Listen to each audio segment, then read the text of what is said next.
ကဲပါပထမဗီဒီယိုလေးကိုကြည့်ပြီးပြီဆိုရင်တော့ဒုတိယဗီဒီယိုလေးမှာပြောပြမယ်နှလုံးသွဲသင်ပုံတင်လေးပေါ့နော်ဆရာမတို့အတန်လေးတို့ရအောင်လုပ်ထားဖြစ်တဲ့အတွက်ကြောင့်အတန်လေးတွေတိုင်းမှာတင်ရမှာမနှစ်ခါရေးပါပြင်မယ်မဝမဝလို့ပဲ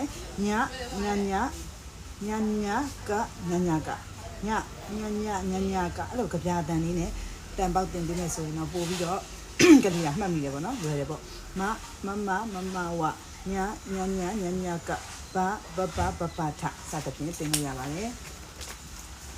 ဟုတ်ပြီအဲ့ဒါပြီးတဲ့ခါကျရင်တော့ဒီမှာဖတ်စာအတိုင်းနဲ့အစင်လိုက်ပြောပြပေးတာเนาะဒါကအကဘအဘဝအဝအဲ့ဒါကိုမှားပြီးတော့မိဘတွေအရင်ခက်ကအတိုင်းကကြီးကအာရီအာကကြီးကအကအဲ့လိုမျိုးမတင်တော့ပါဘူးကိုအတန်နဲ့ပဲတင်တာဖြစ်တဲ့အတွက်ကြောင့်ကအကအဲ့တော့အာရဲ့အတန်တဝက်ပဲဆိုရမယ်ဆိုတာကိုကလေးတွေကသိသွားမယ်เนาะအကျဉ်းလေးဖတ်ချင်းအဖြစ်သိမှာเนาะတခါနဲ့တော့ကလေးတွေကမသိဘူးနေတဲ့အဲ့တော့ကအကဘအဘဝအဝအဲ့လိုတင်ပြီးပြီဆိုရင်ကျွန်တော်နောက်တစ်ခုဒီနှလုံးသွဲတွေသုံးလုံးသွဲတွေမတင်ရင်ဆရာမဘာထည့်ပြီးတော့တင်နိုင်တယ်ဆိုတော့မနဲ့စာနဲ့တင်လိုက်တယ်เนาะအဲ့တော့ကအကအဲ့လိုပဲ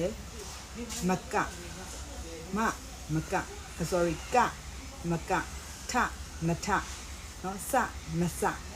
အဲ့လိုမအတန်လေးကိုတည်အောင်တခါလေးတင်လိုက်တယ်အဲ့ဒါမှအနောက်မှာကစားမလားနားမလားမရဲ့အတန်ဘယ်လိုမျိုးယူပါလဲဆိုတာကလေးသိမှာပေါ့เนาะအဲ့ဒါပြီးပြီဆိုမှဘာတင်လဲဆိုရင်ဒီမှာတပါတန်လေးလဲတပါလေးလဲလအဲ့တော့ဘလဘလပြောတင်လဲဆိုရင်ဘလဘလเนาะဒါဆိုလေပထမပထမပထမပထမမထယမထယမထယမထယ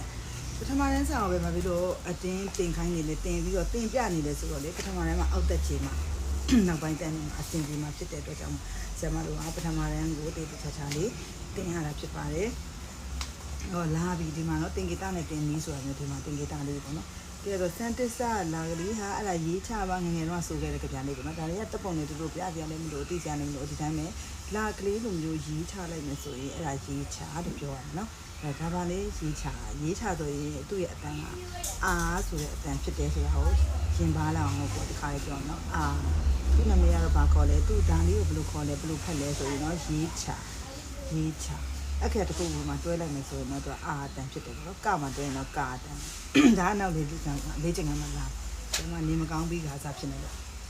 လေတောင်းကတ်နေလို့ပါတိခတ်မှာရှင်အဲ့တော့ဒီကြပြလေးတော့ဖတ်ပြရရပြီပေါ့နော်အဲ့တော့စန်တစ္စလာကလေးဟာအဲ့ဒါရေးချပါတောင်းပြန်တဲ့ကဝစ်ဆန်ထိုးအဲ့ဒါတော်ဝေထိုး